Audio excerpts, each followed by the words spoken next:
Americans devote themselves to expunging from their lives every appearance, every intimation of death. All traces of weakness, debility, ugliness, and helplessness must be kept away from every part of a person's life. We pretend the lives we live are not essentially and intrinsically mortal.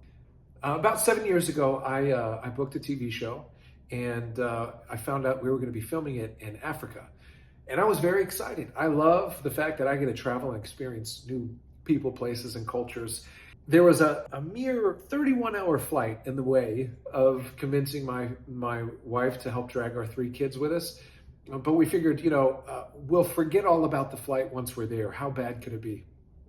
So we had to connect from, it was Los Angeles to Dubai to South Africa. It was like a big number 7. My youngest, 6-month-old, was fed up about halfway through and made sure that we knew that he was fed up the rest of the trip. A lot of screaming and crying, couldn't walk at the time. We had a little baby seat that was hanging in front of me on a wall that was in front of us. And when it was too much for us to bear, we would just try to lay him down and let him take a little nap. Only he never wanted to nap. He hated it. I was sweating profusely from the eyes that were boring into the back of my head for this screaming child that we dare bring on a flight.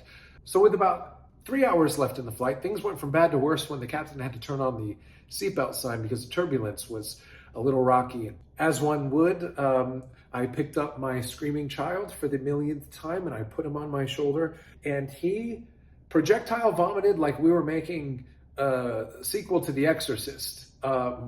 The volume of vomit to the size of the child made no sense. It was like a magic trick of the vomit just continued to come like it was some kind of bad SNL sketch.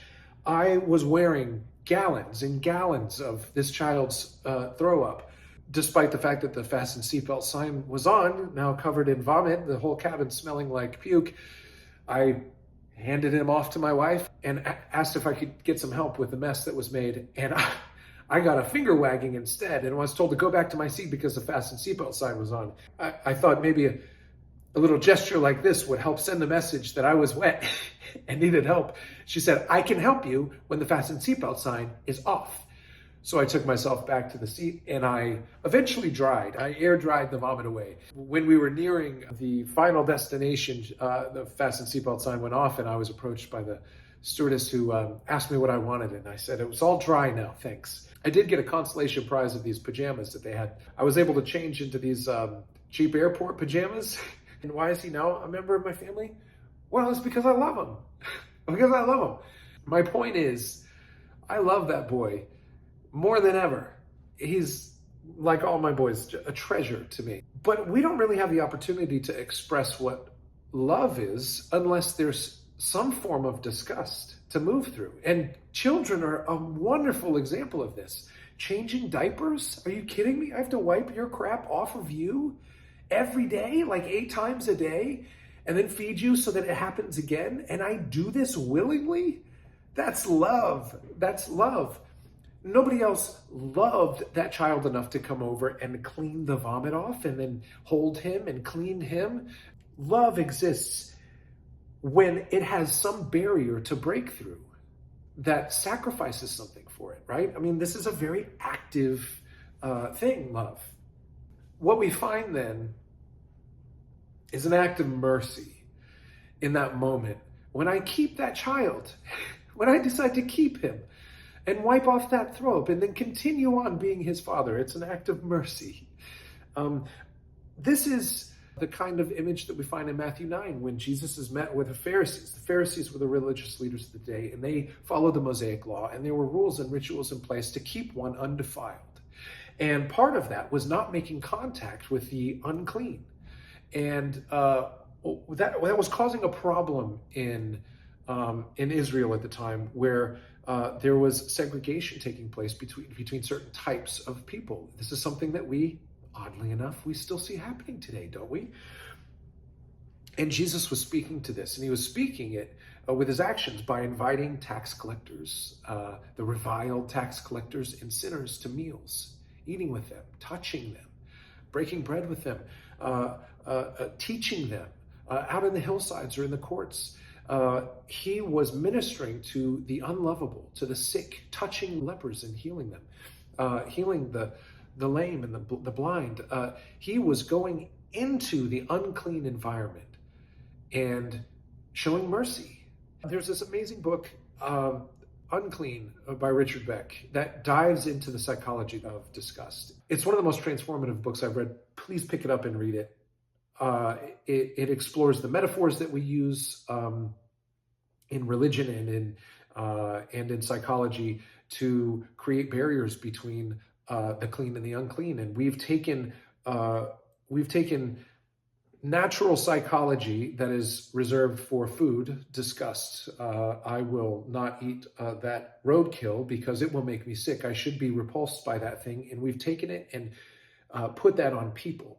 And we've created disgust psychology around individuals. And this has become a kind of religion for us. And this is what Jesus was speaking out against when he said in Matthew 9, I desire mercy, not sacrifice.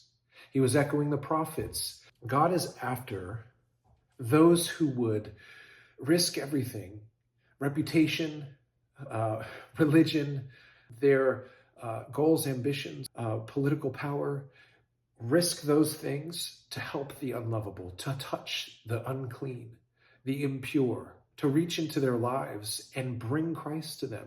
In discuss psychology, there's negative dominant. If any impure thing touches a clean thing, the clean thing doesn't make the impure thing clean. It's the other way around, always. And Jesus was the one to break that barrier and the first one to show, no, that I am the pure thing and can make the unclean thing pure. I'm positive dominant. And he calls us to be that thing in other people's lives and to have faith and trust that he will move through us in that way. And yet we have gone to war with the other. I mean, just look, I'm from the state of Florida. Governor DeSantis, weaponizing, unconstitutional, by the way. And that's what he's done with the dissolution of the Disney government, which is going to come at a cost of $2 billion for the citizens of Florida because they did not support the Don't Say Gay legislation, which is weaponizing the government against another. We are fixated on creating scapegoats. And historically speaking, scapegoating has proven to be a viable solution in society, sadly so, to quell violence. It's a tactic that the powerful have used for eons to hold a society together. The glue becomes the target that we fixate on. In our case, gays, blacks, minorities, or immigrants. These days, even books and education itself, critical race theory, ideas are becoming the scapegoat that we target and go to war against. And we unify behind this idea that we hate that thing enough or are disgusted with that thing enough that we will no longer tolerate it and will kill that thing. But you know what? Jesus became the scapegoat for us to end violence once and for all. And so he's commissioned us to no longer make scapegoats of anybody, but rather to show mercy because he showed us mercy. That is the great call of our life. And if you are a Christian and you're not looking at Matthew 9 and saying to yourself, what does it mean to show mercy and to prefer mercy over sacrifice? What am I called to do right now in the life of these political parties, in the world of this eroding democracy, of voter suppression, of gerrymandering, of ostracizing gays, of hating blacks or minorities or illegals? Am I Christian? Can I call myself Christian and not show mercy to those people? Jesus would say no. He doesn't know you if you don't show mercy. That's why he said, many will say, I knew you. I spoke your name. I preached your name. He'll say, I knew you not. Who does he know?